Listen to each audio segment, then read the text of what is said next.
Hello friends, आपका स्वागत है टेस्ट आइक्यू में। फ्रेंड्स, इस वीडियो में डिस्कस करेंगे आईएएस गेट के प्रीवियस क्वेश्चन। और फ्रेंड्स, ये वीडियो आपके टेस्ट के रूप में होगा। ये दूसरा टेस्ट है।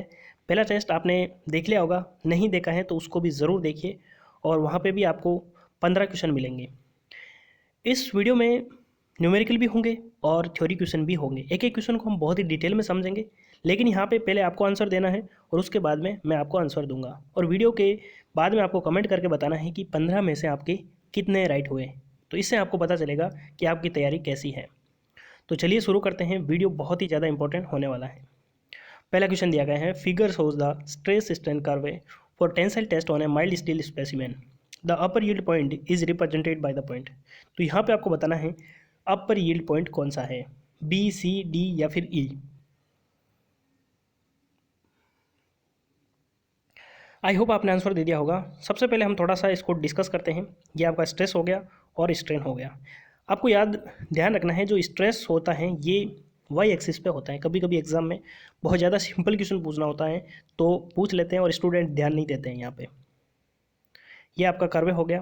तो यहाँ पे देखिए, पॉइंट जो ए है वो है आपका प्रोपोर्शनल लिमिट। आपको ध्यान रखना है पॉइंट क्या है, ए क्या है, प्रोपोर्शनल लिमिट है। और उसके जस्ट ऊपर जो पॉइंट होता है बी, वो होता है आपका इलास्टिक लिमिट।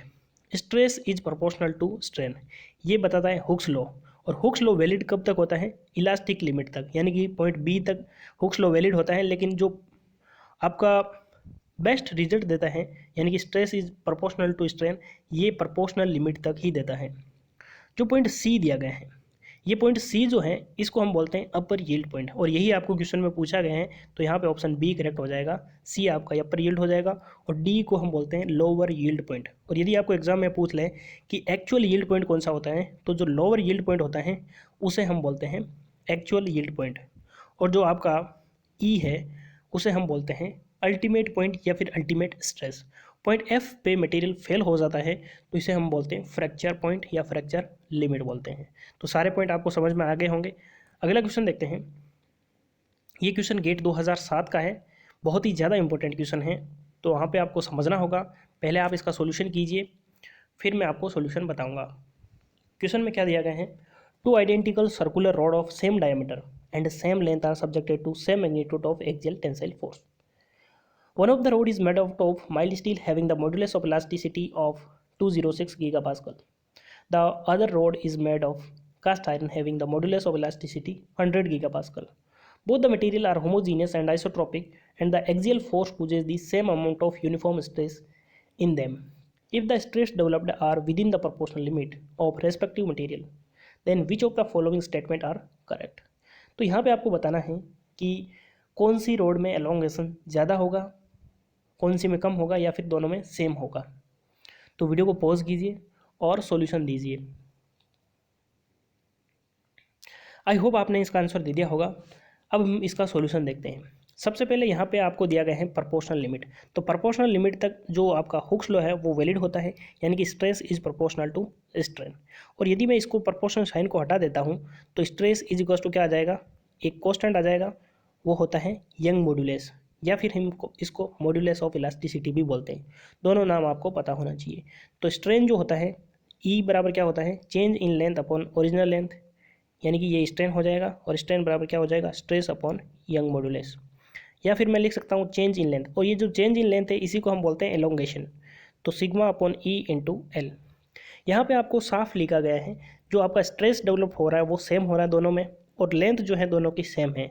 इसका मतलब जो एलोंगेशन है वो किस पे डिपेंड करेगा, यंग मॉड्यूलस पे। यानी कि एलोंगेशन यानी कि delta L is inversely proportional to Young modulus. तो जिसका यंग मॉड्यूलस ज़्यादा है उसमें एलोंगेशन कम हो जाएगा। तो यहाँ पे देखिए, जो माइल्ड स्टील है उसका आपका मॉड्यूलस ऑफ इलास्टिसिटी 206 गीगापास्कल है और कास्ट आयरन का 100 गीगापास्कल है। इसका मतलब कास्ट आयरन का जो यंग मॉड्यूलस है वो काफ़ी कम है, इसलिए उसमें चेंज इन लेंथ ज़्यादा होगा। तो यहाँ पे ऑप्शन सी करेक्ट हो जाएगा, cast iron rod elongate more than the mild steel rod. तो ऑप्शन यहाँ पे सी करेक्ट हो जाएगा। काफ़ी स्टूडेंट के ये दिमाग में आ रहा होगा कि कास्ट आयरन जो होता है वो ब्रिटल मटेरियल होता है, तो वो एलोंगेट कैसे होगा। ये क्वेश्चन किसी के दिमाग में आया होगा, इसलिए मैं आपको डाउट क्लियर कर देता हूँ। जो कास्ट आयरन हो चाहे माइल्ड स्टील हो, लेकिन यहाँ पे बात हो रही है प्रोपोर्शनल लिमिट की। जो ब्रिटल मटेरियल होता है वहाँ पे जो स्ट्रेस स्ट्रेन कर्व होता है वो यहाँ पे ऐसे होता है, यानी कि जो इलास्टिक लिमिट के बाद में मटेरियल फेल हो जाता है।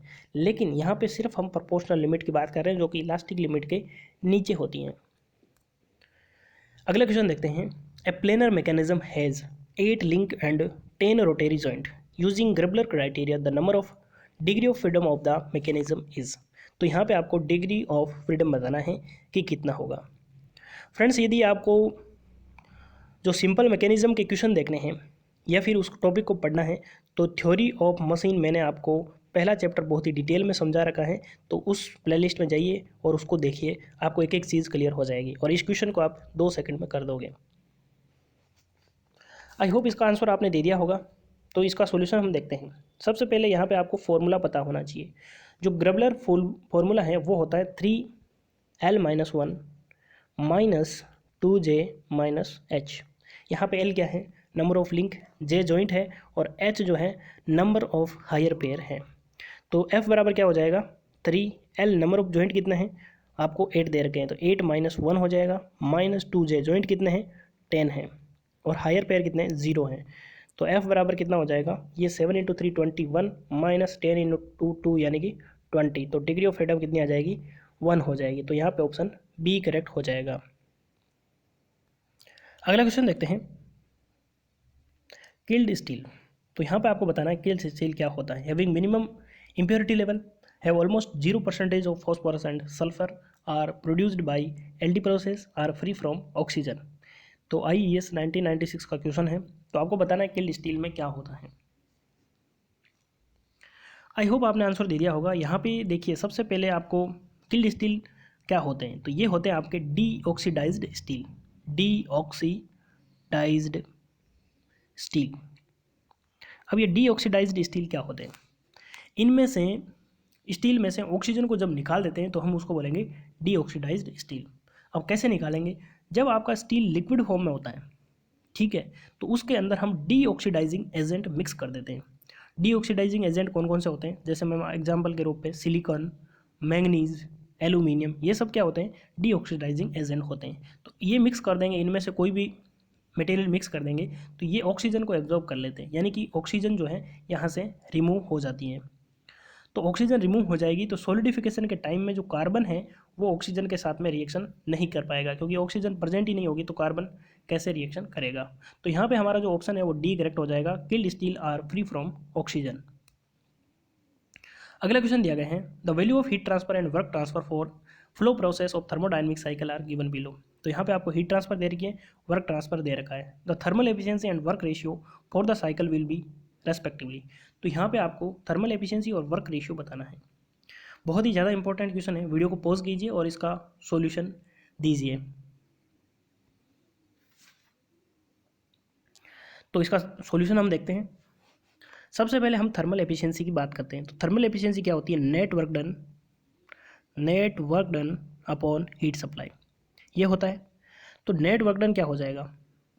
नेट वर्क डन हो जाएगा 300 प्लस 250 माइनस 100 और माइनस 250। ये हो गया आपका net work done upon heat supply. तो यहाँ पे हीट ट्रांसफर में देखिए, ये जो पॉजिटिव वर्क हीट है वही आपकी हीट सप्लाई हो जाएगी 300, बाकी तो 0 है। और ये दो एडियाबैटिक प्रोसेस होंगे तभी हीट ट्रांसफर 0 होगा। और ये जो है आपकी -100, माइनस रिप्रेजेंट क्या कर रहा है? ये हीट रिजेक्ट है, तो हीट सप्लाई है 300। तो एफिशिएंसी यहाँ पे कितनी आ जाएगी? ये आपकी 200 अपॉन 300, तो ये आपकी हो जाएगी 0.67 यानी कि 66.67। ये आपकी एफिशिएंसी आ गई। यदि आप इसका आंसर देना चाहते हैं डायरेक्ट तो ऑप्शन यहाँ पे बी करेक्ट हो जाएगा, क्योंकि 66 एफिशिएंसी सिर्फ एक ही ऑप्शन में दे रखी है। लेकिन यहाँ पे हमको पता होना चाहिए कि जो वर्क रेशियो होता है वो क्या होता है। वर्क रेशियो होता है आपका net work done to the positive work done. तो नेट वर्क डन अभी हमने निकाला था, कितना आया था? 200। और पॉजिटिव वर्क डन यानी कि जो वर्क प्रोड्यूस हो रहा है वो हम लेंगे, यानी कि 300 प्लस 250। तो ये आपका हो जाएगा 200 अपॉन 550। और यदि हम इसको डिवाइड करेंगे तो ये वैल्यू आएगी आपके 0.36। तो यहाँ पे ऑप्शन बी करेक्ट हो जाएगा। वर्क रेशियो का आपको फॉर्मूला याद रखना है, net work done upon positive work done होता है। अगला क्वेश्चन दिया गया। In general compression process 1 kilo joule of mechanical work is supplied to 2 kilogram of fluid and 400 joule of heat is rejected to the cooling jacket, the change in specific internal energy would be। तो यहाँ पे आपको 3 second मिलते हैं, ज़्यादा time चाहिए तो video को पॉज कीजिए और सॉल्यूशन कीजिए। बहुत ही अच्छा क्वेश्चन है, आई होप आपने आंसर दे दिया होगा। फर्स्ट लॉ के हिसाब से हम देखते हैं कि डेल क्यू बराबर होता है D U plus del W. तो यहाँ पे आपको हीट ट्रांसफ़र कितनी देर की है, 400 joule of heat is rejected. यदि हीट रिजेक्ट हो रही है तो उसको हम क्या लेंगे, माइनस लेंगे, is equals to D U plus work done कितना देर का है, 1 kilo joule of mechanical work. ये जो जूल में है ये किलो जूल में, तो ये कितना हो जाएगा 1000 of mechanical work is supplied. तो यदि हम वर्क सिस्टम को दे रहे हैं तो वो आपका क्या हो जाएगा, वो आपका वर्क डन जो है वो नेगेटिव हो जाएगा। तो यहाँ पे मैं नेगेटिव लिख दूंगा 1000, ठीक है। तो डी यू कितना हो जाएगा, डी यू आपका हो जाएगा 600। अब यहाँ पे ज़्यादातर स्टूडेंट क्या कर देंगे, डायरेक्ट डी ऑप्शन टिक कर देंगे 600। ये ऑप्शन आपका गलत हो जाएगा। क्यों गलत हो जाएगा, क्योंकि यहाँ पे आपको दे रखा है स्पेसिफिक इंटरनल एनर्जी। तो स्पेसिफिक इंटरनल एनर्जी का मतलब होता है यूनिट मास के लिए, और ये आपका टोटल मास के लिए है 600। लेकिन यूनिट मास यानी कि ये 2 किलोग्राम के लिए कितनी आई है, चेंज इन इंटरनल एनर्जी 600। तो 1 किलोग्राम के लिए कितनी आ जाएगी, 300। तो ये चीज़ आपको ध्यान रखनी है। तो यहाँ पे ऑप्शन डी ना होकर सी होगा। जिन्होंने भी 600 आंसर किया है वो कमेंट करके ज़रूर बताएं कि किन्होंने ये गलती की है।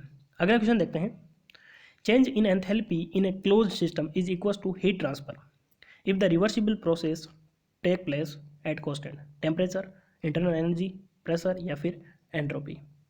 तो यहाँ पे आपको बताना है कि जो आपकी हीट ट्रांसफ़र है वो एंथैल्पी के इक्वल कब होगी, ठीक है। ये कब होगी, कौन सा प्रोसेस में होगा, तो आपको मिलते हैं 3 से 4 सेकंड। वैसे आप इसको डायरेक्ट याद रख सकते हैं। आई होप आपने आंसर दे दिया होगा। हमको पता है डेल क्यू बराबर क्या होता है, D U plus del W होता है। तो यहाँ पे दे रखा है रिवर्सिबल प्रोसेस, और रिवर्सिबल प्रोसेस के लिए जो वर्क डन होता है वो क्या होता है, पी डी वी होता है। अब यदि मैं मान लूँ कांस्टेंट प्रेशर प्रोसेस, मैं मान लेता हूँ सबसे पहले, ठीक है। यदि हमारा प्रोसेस जो है वो कांस्टेंट प्रेशर है, तो ये जो पी जो है ये आपका कांस्टेंट हो जाएगा। अब जैसे मान लो मैं 4dx लिखता हूँ, ठीक है, फॉर एग्जांपल। तो यदि मैं d4x लिखता हूँ तो एक ही बात है, क्योंकि 4 तो आपको पता है कांस्टेंट है। तो यदि मैं इसको बाहर रखूँ या अंदर रखूँ एक ही बात है। तो मैं डेल क्यू बराबर क्या लिख दूंगा, D U plus D P V, क्योंकि पी को मैं अंदर ले लूँगा, ये तो कांस्टेंट हो गया क्योंकि मैंने प्रोसेस को क्या मान लिया, कांस्टेंट प्रेशर। तो डेल क्यू बराबर D U plus P V, मैंने डी को बाहर ले लिया, ठीक है। अब आपको पता है यू प्लस पी वी क्या होता है, वो होता है आपका एंथैल्पी। तो डेल क्यू बराबर क्या हो जाएगा, एंथैल्पी डी एच। तो यही आपको पूछा गया, change in enthalpy of a close system is equals to heat transfer. तो यदि हमारा जो प्रोसेस है वो कांस्टेंट प्रेशर प्रोसेस है तो एंथैल्पी हीट ट्रांसफर के इक्वल हो जाएगी। तो यहाँ पे हमारा ऑप्शन सी करेक्ट हो जाएगा। अगला क्वेश्चन देखते हैं, a cyclic device operate between thermal reservoir as shown in the figure below. यहाँ पे आपको टेम्परेचर दे रखा है और हीट ट्रांसफर दे रखा है। Heat is transferred to from the cyclic device and it assumed that heat transfer between each thermal reservoir and the cyclic device takes place across negligible temperature difference. The cyclic device can be reversible heat engine है, या reversible heat pump, और reversible refrigeration, या irreversible heat engine है। तो यहाँ पे आपको बताना है कि ये रिवर्सिबल है या फिर इरिवर्सिबल है। तो वीडियो को पॉज कीजिए और इसका सॉल्यूशन दीजिए। काफ़ी अच्छा क्वेश्चन है, गेट 2008 का है। जितने भी गेट के क्वेश्चन होते हैं वो काफ़ी इंपॉर्टेंट होते हैं, वहाँ पे कुछ ना कुछ कंसेप्ट होता है। और यदि आप गेट के क्वेश्चन कर लेते हैं तो एसएससी जेई तो आपके लिए बहुत ही ईजी हो जाएगा। आई होप आपने आंसर दे दिया होगा। तो यहाँ पे हम सॉल्यूशन देखते हैं। सबसे पहले हम देखते हैं कि हम मानते हैं कि ये आपका रिवर्सिबल प्रोसेस है, रिवर्सिबल साइक्लिक प्रोसेस है, ठीक है। मैं मान लेता हूँ, जैसा मैं मानूंगा यदि वह वैसा आता है तो ये रिवर्सिबल हो जाएगा, अदरवाइज इरिवर्सिबल हो जाएगा। तो रिवर्सिबल मानता हूँ तो आपको पता है क्लोसियस इनइक्वालिटी कहती है, cyclic integration of D Q upon T is equals to 0 होता है फॉर ए रिवर्सिबल प्रोसेस। ये आपको पता है। तो डी क्यू अपॉन टी यदि 0 आ जाता है तो ये आपका रिवर्सिबल हो जाएगा। अब मैंने आपको बताया था जो हीट सप्लाई होती है उसको हम पॉजिटिव लेते हैं, और जो हीट रिजेक्ट होती है किसी सिस्टम में उसको मैं नेगेटिव लेते हैं। तो यहाँ पे देखिए ये आपका टेम्परेचर दे रखा है 1000 केल्विन, और हीट जो है वो 100 किलो जूल है। ये सिस्टम के अंदर जा रही है, तो मैं इसको क्या लूँगा, पॉजिटिव ले लूँगा। तो यहाँ पे देखिए डी क्यू कितनी है 100 अपॉन टेम्परेचर कितना है 1000 है। दूसरा दिया गया है 500 और यहाँ पे जो हीट है वो सिस्टम के अंदर जा रही है, तो मैं इसको भी क्या ले लूँगा, पॉजिटिव ले लूँगा। 50 अपॉन 500। यहाँ पे देखिए ये जो हीट है सिस्टम से बाहर जा रही है, तो मैं इसको क्या करूँगा, नेगेटिव ले लूँगा। तो ये आपका 60 अपॉन 300। अब यहाँ पे देखिए ये कितना हो जाएगा 1/10 और ये भी हो जाएगा 1/10 माइनस हो जाएगा 1/5। तो 1/10 और 1/10 कितना हो जाएगा 1/5 माइनस 1/5 यानी कि 0 हो जाएगा। इसका मतलब हमारा जो प्रोसेस है वो कैसा है, रिवर्सिबल है। तो यहाँ पे ऑप्शन ए करेक्ट हो जाएगा। नेक्स्ट क्वेश्चन देखते हैं, ये भी गेट का क्वेश्चन है। Round the clock cooling of an apartment having a load of 300 megajoule per day require an air conditioning plant of capacity about. तो कितनी कैपेसिटी का रेफ्रिजरेटर चाहिए, 1 टन, 5 टन, 10 टन या फिर 25 टन। बहुत ही अच्छा क्वेश्चन है, इसका आंसर आपको देना है। आई होप आपने आंसर दे दिया होगा। तो सबसे पहले आपको पता है 1 टन बराबर कितना होता है, 1 टन बराबर होता है 3.5 किलो वाट, ये होता है। यदि आपको नहीं पता है तो इसको याद कर लीजिए, मैंने आपको पहले भी बताया था 1 टन बराबर होता है 3.5 किलोवाट। 1 टन का मतलब भी आपको पता होना चाहिए कि 1000 किलोग्राम की आइस को 1000 किलोग्राम के वाटर में 0 डिग्री सेल्सियस की आइस से 0 डिग्री सेल्सियस के वाटर में कन्वर्ट करने के लिए जितनी हीट चाहिए, यानी कि टाइम कितना चाहिए 24 आवर, तो वहाँ पे वो जो हीट चाहिए वो 3.5 किलोवाट यानी कि किलो जूल पर सेकेंड में होती है। तो अब हम बात करते हैं क्वेश्चन की, या तो आप इसको किलोवाट में कन्वर्ट कर लीजिए या फिर किलोवाट को मेगाजूल पर डे में कन्वर्ट कर लीजिए। तो मैं इसको क्या करता हूँ, किलो जूल पर सेकंड में कन्वर्ट कर लेता हूँ। ये आपकी 300 मेगाजूल है, तो ये आपकी 10⁻³ करूँगा तो ये किलो जूल में हो जाएगी। पर डे है, पर डे यानी कि 24 इंटू 3600, क्योंकि एक घंटे में कितनी सेकंड होती हैं, 3600 होती हैं। तो मैं इसको सॉल्व करता हूँ तो ये आती है आपके 3.47 और 1 टन बराबर कितना होता है, वो होता है आपके 3.5 किलोवाट। तो ये लगभग आ रहा है, तो इसका मतलब हमारे को कितना रिक्वायर्ड होगा कैपेसिटी का, 1 टन का। तो यहाँ पे ऑप्शन ए करेक्ट हो जाएगा। अगला क्वेश्चन दिया गया है, in a 1 ton capacity water cooler water enter at 30 degree Celsius at the rate of 200 litre per hour taking specific heat of water is 4.16 kilo joule per kilogram kelvin, the outlet temperature of water will be. तो यहाँ पे आपको बताना है कि जो temperature है water का वो आउटलेट कंडीशन में कितना होगा। तो आपको पता है रेफ्रिजरेटर है तो उसको हम कूल करेंगे, तो आउटलेट टेम्परेचर आपको बताना है। आई होप आपने आंसर दे दिया होगा। तो यहाँ पे देखिए सबसे पहले लिखा गया है 1 टन कैपेसिटी। 1 टन का मतलब क्या है, 3.5 किलोवाट हीट ट्रांसफर होगी, ये आपका किलोवाट में, ठीक है। इज क्यू बराबर क्या होता है, mc∆T होता है। तो मास कितना दे रखा है आपको, 200 लीटर पर ओवर। तो मैं क्या मानता हूँ 1 लीटर बराबर 1 किलोग्राम मान लेता हूँ। तो 200 लीटर यानी कि 200 किलोग्राम पर ओवर है, तो इसको मैं सेकंड में कन्वर्ट कर लूँगा। तो ये 3600 का भाग देना पड़ेगा और mc∆T होता है। क्यू बराबर क्या होता है, mc∆T। तो हीट हमको कितनी ट्रांसफ़र करनी है, 3.5 किलोवाट पर सेकेंड। तो ये मास हो गया। C यानी कि स्पेसिफिक हीट कितनी है 4.16 और ∆T टेम्परेचर, मैक्सिमम टेम्परेचर कितना है 30 और जो आउटलेट टेम्परेचर होगा वो इससे कुछ कम होगा क्योंकि हम कूल कर रहे हैं। टेम्परेचर जब डिफरेंस लेते हैं तो डिग्री सेल्सियस हो चाहे केल्विन में हो, मैं यही बार बार बताता हूँ। तो यहाँ पे आपको केल्विन में कन्वर्ट करने की ज़रूरत नहीं है।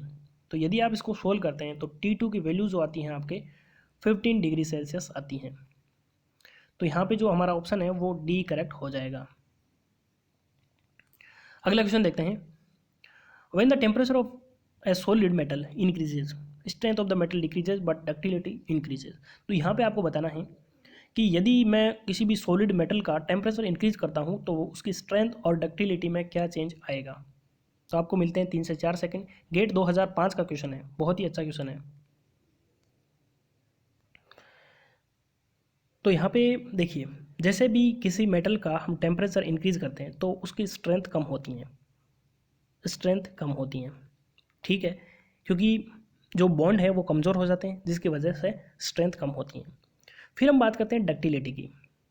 डक्टिलिटी क्या होती है, डक्टिलिटी, कोई भी मेटल जितना सॉफ्ट है उसकी डक्टिलिटी उतनी ज़्यादा है, यानी कि यदि हमारी स्ट्रेंथ कम हो रही है तो डक्टिलिटी इंक्रीज़ होगी। जैसे कोई माइल्ड स्टील है तो उसकी डक्टिलिटी ज़्यादा होती है, और जो कास्ट आयरन मान लेते हैं तो वो क्या है, डक्टिलिटी उसकी रिड्यूस हो जाती है, ताकि हम कह सकते हैं कि ब्रिटलनेस इंक्रीज हो रही है। डक्टिलिटी और ब्रिटलनेस एक दूसरे का रिवर्स होता है। तो जैसे ही हम टेम्परेचर को इंक्रीज़ करेंगे तो स्ट्रेंथ जो है वो डिक्रीज होती है और डक्टिलिटी क्या होती है, इंक्रीज होती है। तो यहाँ पे जो हमारा ऑप्शन है वो कौन सा करेक्ट हो जाएगा, स्ट्रेंथ डिक्रीजेज डक्टिलिटी इंक्रीजेज, तो ऑप्शन यहाँ पे ए करेक्ट हो जाएगा। अगला क्वेश्चन देखते हैं, when steam flow through a throttle valve and remains wet at exit. तो यहाँ पे आपको बताना है कि थ्रोटल वाल्व के टाइम में यदि स्टीम एग्जिट हो रही है तो वो वेट कंडीशन में है तो क्या होगा, टेम्परेचर इंक्रीज होगा या डिक्रीज होगा, और क्वालिटी इंक्रीज होगी या फिर डिक्रीज होगी, ये आपको बताना है। आपको मिलते हैं 3 से 4 सेकंड। बहुत ही अच्छा क्वेश्चन है। चलिए हम इसका सॉल्यूशन देखते हैं। तो यहाँ पे आपको टीएस डायग्राम दिख रहा होगा। यहाँ पे आपको पता है ये जो 1 2 है यहाँ पे कंप्रेसर लगा हुआ है, यहाँ से हीट रिमूव हो रही है, और जो 4 to 1 है, 4 to 1 है यहाँ पे थ्रोटल वाल्व लगा हुआ है। तो 4 to 1 देखिए आप, ये जो आपका सेचुरेटेड कर्व है, इस बीच में वेट रीजन में यदि है तो ये आपका क्या हो जाएगा, वेट है, यानी कि एग्जिट पे वेट है। तो यहाँ पे आप नोटिस करोगे कि ये टेम्परेचर जो है वो डिक्रीज़ हो रहा है, और जो आपका ड्राइनेस फ्रैक्शन जिसे हम बोलते हैं क्वालिटी, तो यहाँ पे देखिए 0.4 और 0.1 में ड्राइनेस फ्रैक्शन इंक्रीज़ हो रहा है, क्योंकि इस साइड में अपन जाते हैं तो ड्राइनेस फ्रैक्शन इंक्रीज़ होता है। तो यहाँ पे हमारा कौन सा ऑप्शन करेक्ट हो जाएगा, इस temperature decreases and quality increases, तो ऑप्शन यहाँ पे पी करेक्ट हो जाएगा। अगला क्वेश्चन देखते हैं। यहाँ पे आपको 2 लिस्ट दी गई है, यहाँ पे आपको मैच करना है। आईएएस 2000 का क्वेश्चन है, वेपोराइजेशन, सब्लिमेशन, ट्रिपल पॉइंट और मेल्टिंग। तो आपको मिलते हैं 3 से 4 सेकंड। तो चलिए हम इसका सॉल्यूशन देखते हैं। लिस्ट सेकंड में आपको यहाँ पे देखना है। देखिए पहला दिया गया है, all the 3 phases solid, liquid and vapour phase को एग्जिस्ट इन इक्विलिब्रियम। तो ये कहाँ पे एग्जिस्ट करती है, जो ट्रिपल पॉइंट होता है वहाँ पे तीनों फेज को एग्जिस्ट करती है, यानी कि यहाँ पे सी में फर्स्ट आ जाएगा। अगला दिया गया है, phase change from solid to liquid. तो सॉलिड से लिक्विड में जब कोई मटेरियल चेंज होता है तो उसको हम क्या बोलते हैं, मेल्टिंग, यानी कि हम सॉलिड को यदि हीट देते हैं तो वो लिक्विड में कन्वर्ट होता है, तो उसे हम बोलते हैं मेल्टिंग। तो यानी कि डी जो है वो फर्स्ट सेकंड के साथ में मैच हो जाएगा। यहाँ पे आपको लिखा गया है, heating process where solid get directly transfer to gases phase, यानी कि यदि सॉलिड जो है वो डायरेक्ट गैस में कन्वर्ट होता है तो उस प्रोसेस को हम क्या बोलते हैं, सब्लिमेशन, यानी कि जो बी है वो फोर्थ के साथ में मैच हो जाएगा। अब यहाँ पे देखिए, properties of saturated vapour are identical. तो वेपोराइजेशन प्रोसेस क्या होता है, जब लिक्विड को हम हीटअप करते हैं तो वहाँ पे वो गैस में कन्वर्ट हो जाता है, यानी वो वेपर में कन्वर्ट कर जाता है, तो उसे हम बोलते हैं वेपोराइजेशन प्रोसेस। जो ए है वो थर्ड के साथ में मैच हो जाएगा। तो यहाँ पे क्या हो जाएगा, 3 4 1 2, 3 4 1 2, यानी ऑप्शन यहाँ पे बी करेक्ट हो जाएगा। बहुत ही अच्छा क्वेश्चन था। अगला क्वेश्चन देखते हैं, blowing down of boiler water is the process to. तो बॉयलर के जितने भी एसएससी जेईई के क्वेश्चन हैं वो मैंने आपको 3 पार्ट में करवाए थे। यदि वो वीडियो आपने नहीं देखे हैं तो उनको भी ज़रूर देख लेना, आपको एक एक चीज़ क्लियर हो जाएगी। तो यहाँ पे आपको बताना है ब्लो डाउन का मतलब क्या होता है। तो यहाँ पे आंसर देने से पहले मैं आपको बता दूँ, ब्लो डाउन का मतलब होता है control boiler water parameter with in the prescribed limit like scale corrosion, यानी कि हमारा जो वाटर होता है उसके अंदर स्केल होती हैं और कुछ इम्प्योरिटीज़ होती हैं, उनको क्लीन करना, उसका मतलब होता है ब्लो डाउन। और दूसरा एक रीज़न ये भी होता है कि जब बॉयलर जो होता है उसके डाउन के अंदर जो एस स्टोर होती हैं, यानी कि सॉलिड फॉर्म में जो एस स्टोर होती हैं उसको रिमूव करना भी ब्लो डाउन कहते हैं। ब्लो डाउन कोक जो होता है, वाल्व होता है, उसको हम ब्लो डाउन वाल्व इसलिए कहते हैं ताकि वहाँ से हम जो हमारी एस होती है वो रिमूव करते हैं। तो यहाँ पे हमारा जो ऑप्शन है वो सी करेक्ट हो जाएगा, control the solid concentration in the boiler water. Last question दिया गया है, under ideal condition the velocity of steam at the outlet of nozzle for heat drop of 400 kilojoule पर किलोग्राम विल बी अप्रॉक्सीमेटली। तो यहाँ पे आपको बताना है कि जो एग्जिट वेलोसिटी है वो कितनी होगी, नोजल की बात हो रही है। बहुत ही अच्छा क्वेश्चन है। यहाँ पे आपको यदि नोजल की प्रॉपर्टी पता है तो आप इसका आंसर इजीली दे पाएंगे। आई होप आपने आंसर दे दिया होगा। यदि नहीं दिया है तो इसका सॉल्यूशन देखिए। स्टडी फ्लो एनर्जी इक्वेशन मैंने आपको कई बार बताई है। तो यहाँ पे बात हो रही है नोज़ल की, ठीक है। तो नोज़ल के अंदर क्या होता है, नोज़ल के अंदर हीट ट्रांसफ़र जो होता है वो हम ज़ीरो मानते हैं, क्योंकि उसको हम इंसुलेटेड कर देते हैं। फिर हम बात करते हैं change in potential energy. Potential energy का जो चेंज होता है वो भी हम ज़ीरो मानते हैं, क्योंकि सेम लेवल पे होता है तो पोटेंशियल, और नोज़ल के अंदर कोई वर्क डन नहीं होता है तो वर्क डन भी ज़ीरो हो जाएगा। और यहाँ पे सिर्फ एग्जिट वेलोसिटी पूछी है तो मैं इनलेट वेलोसिटी को क्या मान सकता हूँ, ज़ीरो मान सकता हूँ। तो स्टडी फ्लो एनर्जी इक्वेशन के हिसाब से इधर होती है एंथैल्पी, बाकी चीज़ ज़ीरो हो जाएगी, और आउटलेट कंडीशन में एंथैल्पी H2 प्लस वेलोसिटी आपकी V2 स्क्वायर अपॉन 2 हो जाएगा। तो यहाँ पे V2 की वैल्यू कितनी आ जाएगी, 2 इंटू H2 माइनस H1 का रूट, ये आ जाएगी आपके नोज़ल के लिए। तो ये वैल्यू मैं यहाँ पे पुट कर देता हूँ। तो V2 बराबर 2